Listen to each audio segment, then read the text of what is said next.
Okay, so in the previous video we discussed, right, how to identify what is the relationship between a pair of lines.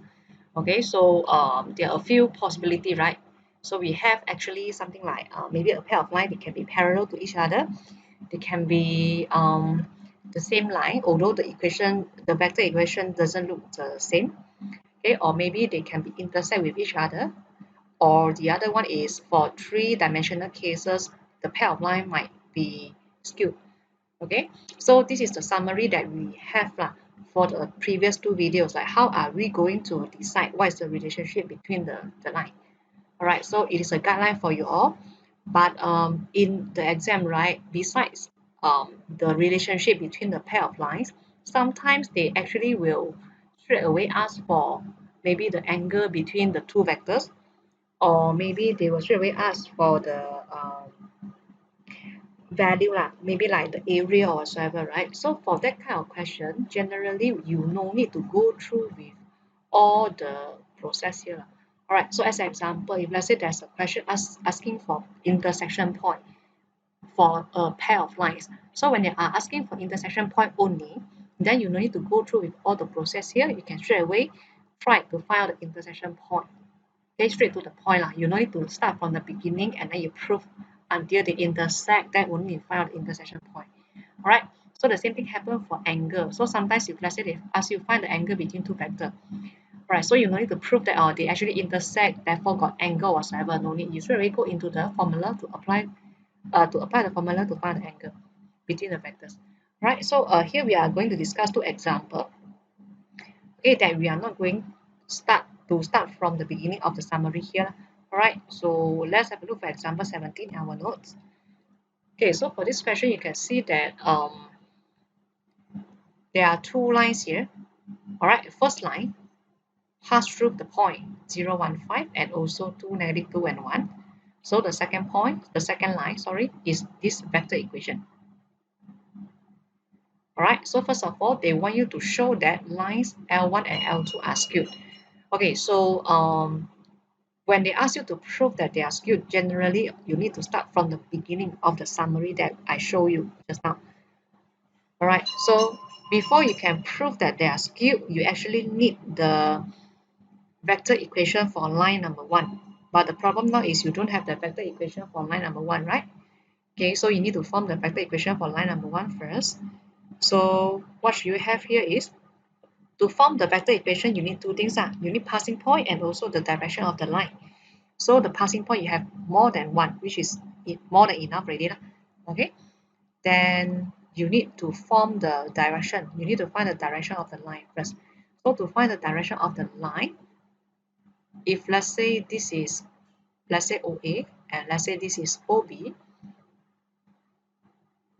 okay, then you can find out the direction of the line, which is either AB or BA also can.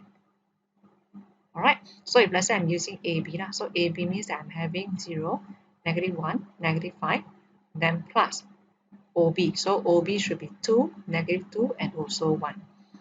So from here, I will get the direction of the line, which is 2, negative 3, and also negative 4. And then to form the vector equation of line number 1, what is the vector equation here? R1 is equals to the passing point. So passing point you can use 0, 1, 5, then plus, maybe for me I'm using T here, TP. So P is 2, negative 3, and also negative 4. Okay, so now they actually want you to prove that these two lines are skewed. All right, so you need to start from the beginning of the summary to check for all the criteria to prove that they are skewed. Okay, so I will start from here. So this is the direction of the line number 1. Direction of the line number 2 is given in the question already, which is 1, 2, and 5. So you can write P is equals to 2, negative 3, and 4. Negative 4 is not a multiple of Q. Okay, so which is 1, 2, and also 5. Right? So when it is not a multiple of Q, what does it mean? It means that, again, no. So if no part, and this is a three-dimensional cases, you need to find the value for S and T, then you check whether are they consistent or not. Okay, so if let's say you want to practice and see whether you understand all this or not, you can pause the video here and then you continue with your solution first before you check my answer. All right. Okay, so I will continue from here. So first, I already proved that P is not the multiple of Q already. Then now, secondly, I want to get a value for S and T lah. So R1, I let it equals to R number 2. Alright, so what is your R1 here? So for my R1, I get 0 plus 2t, and then 1 minus 3t, and also 5 minus 4t, which is equals to 7 plus mu, then 1 plus 2 mu, and also 1 plus 5 mu. Alright, so for me, I need to find the value for t and also the mu. Okay, first of all, I'm going to use which equation? Maybe I should use the first one, which is 2t equals to 7 plus mu, and therefore I'm getting mu equals to 2t minus 7. So this is my first equation. Alright, then I'm going to use the second equation, 1 minus 3t equals to 1 plus 2 mu. So this is my second equation. Alright, so this is my first one. This is my second one. Okay, so later when I want to check and see whether are they consistent or not, then I will put it into the third one. Alright, okay, so I'm not going to show you the detail in solving the t and mu. Okay, so if you continue to solve the simultaneous equation, you should get the mu, which is equals to negative 3, and then for t equals to 2. Alright, so when you are using the equation number 1 and 2 here, this is the value that you will get.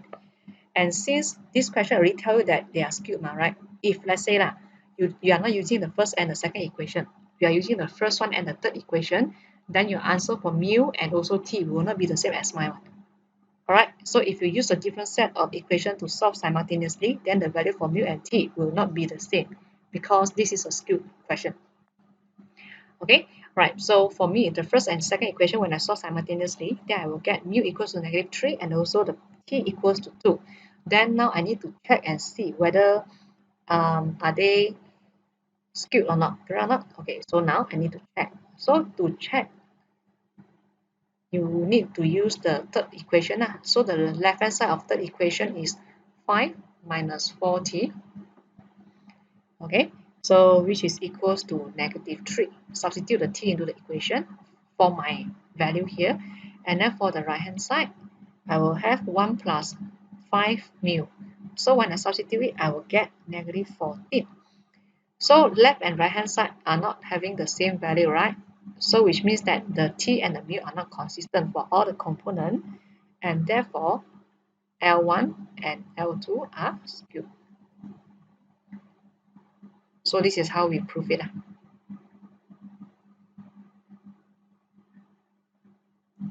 All right. Okay, so this is first part. And then if you look at the second part of the question, they are asking for the acute angle between the direction of the line 2 and the direction of the x-axis. Okay, so now direction of line number 2. What is the direction of line number 2? So given in the question, it should be 1, 2, and 5, according to the vector equation, right? Okay, so it is 1, 2, and 5. And then they are asking for the direction of x-axis. Okay, so what's the value that I should use for direction of x-axis? It should be 1, 0, and 0. So only x got value, then y and z don't have value because it is the x-axis vector. Alright, so maybe some students will ask, what should I use a 1? Can I use other value or not, like 5 lah, 6 or whatsoever? Can. You can use 5, 6, 7, 8 or whatsoever value that you like for the x. Okay, just that I'm using 1 because it is the simplest value like that I think. Okay, so if you want to use 5, 6 or whatsoever, you can use other value if you want, only for the x. Then y and z should be a 0 lah, for the value of x-axis, for the direction of the x-axis. So since you know that these two are the vector already, then you just apply the vector formula to find out the angle. So they're asking for acute angle. Right, so I'm having, this is maybe A dot B or P dot Q equals to P modulus plus Q, multiply with Q modulus, then cos theta. All right, so if you continue further, then your cos theta value, you should get 1 over square root 13. And then the value of theta should be 79.5.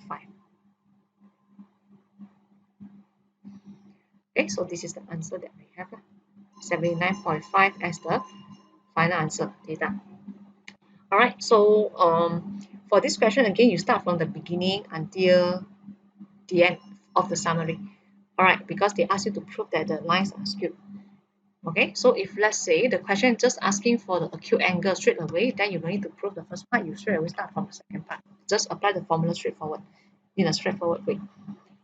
Okay, so this is what we have for example 17. All right, so let's continue to example 18.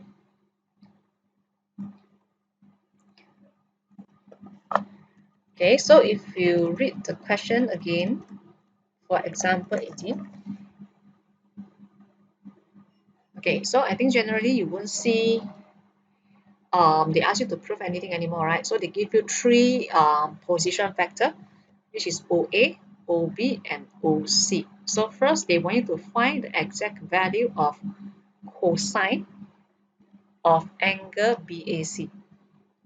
Exact value, cosine of angle BAC. All right, so let's say I'm having a triangle. How the triangle looks like, I don't know. I just simply draw. So let's say this is what I have, A, B, and C. So angle BAC means that this one. So let's say I assume that it is a theta.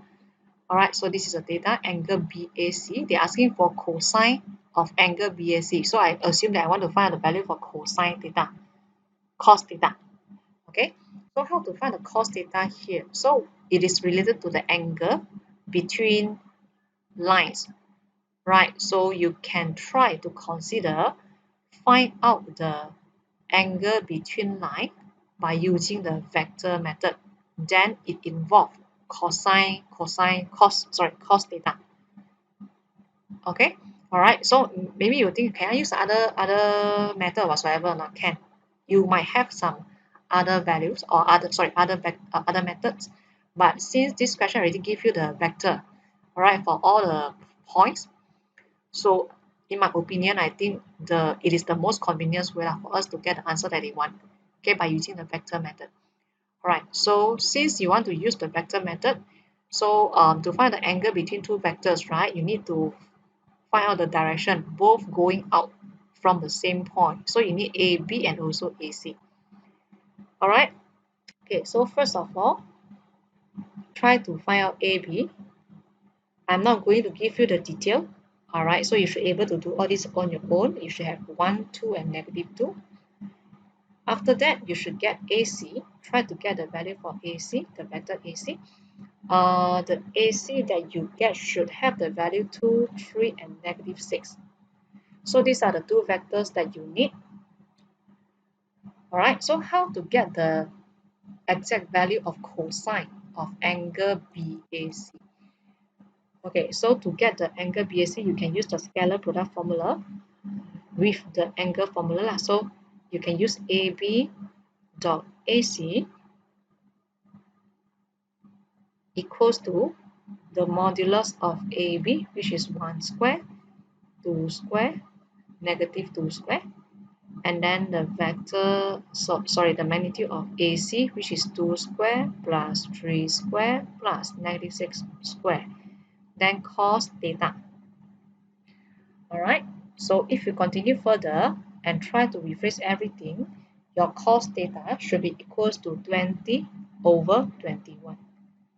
So I think all these are quite basic lah. All right, if you, let's say you have the concept about all this already, you should be able to find it out. So they're asking for the exact value of cos theta. So this is what we have, 20 over 21. All right, so we have this as part number 1. Okay, then if you continue further to find out part number 2, they want you to find the exact value of the area of triangle BAC. Okay, so they're asking for area. When you want to find the area for a triangle, there are a few formula, right? If let's say you're having a right angle triangle, then it is half times base times height. But now the problem is you don't know whether is this a right angle triangle or not.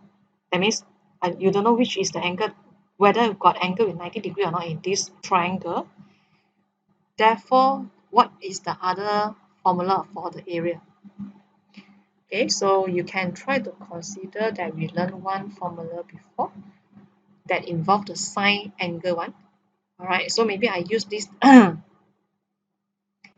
data as a reference. So if let's say I want to find out the area of triangle, you can try to apply half AB sine C. All right, so I'm using the sine theta here.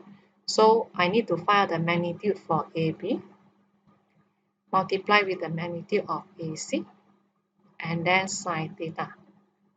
Cannot, if let's say this is the length A, the length B, and then the angle C. So AB sine theta. So the length for this one means the magnitude of AB, vector AB, vector AC, multiply with sine theta. Okay, so again, half. AB is what? So you know the magnitude of AB is 1 square plus 2 square plus negative 2 square. Then AC also have the value already. You fill in on your own. Okay, then sine theta. What's the value for sine theta here? Okay, so to get the value for sine theta, you have to refer back to the answer in part number 1. Okay, so from part number 1, they already tell you that cos theta is equals to 20 over 21.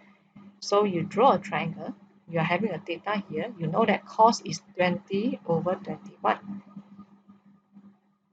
Alright, so what is the value for this side? So this side should be 21 square minus 20 square root, right? So sine theta will be a value here. Okay, if you try to find it out, the sine theta should be square root 41 over 21. Okay, so when you substitute all the value, try to simplify everything, then eventually the answer that you get should be 1 over 2 square root 41. So don't change it into 3 significant figure, because in this question they're asking for exact value. So that means they want you to keep it for third form or fraction. Alright, so don't change it become a decimal place. So I don't think that square root 41 will give you a short answer. It should give you a very long decimal number. Alright, so I just keep it as square root 41 to fulfill what they want as for the exact value in your answer. Okay, so this example 17 and 18, it is still something about the concept that we learned before, just that you might need to know how to apply the formula and everything straight away without start from the summary that I showed you before with a pair of lines, right? Okay, so there are a lot of past year questions that are related to this one, so maybe you can try to find out some past year questions. Alright, so for this video I'll stop here, and the next video we are going to discuss another new operation and requires cross product, or another name is vector product. Alright,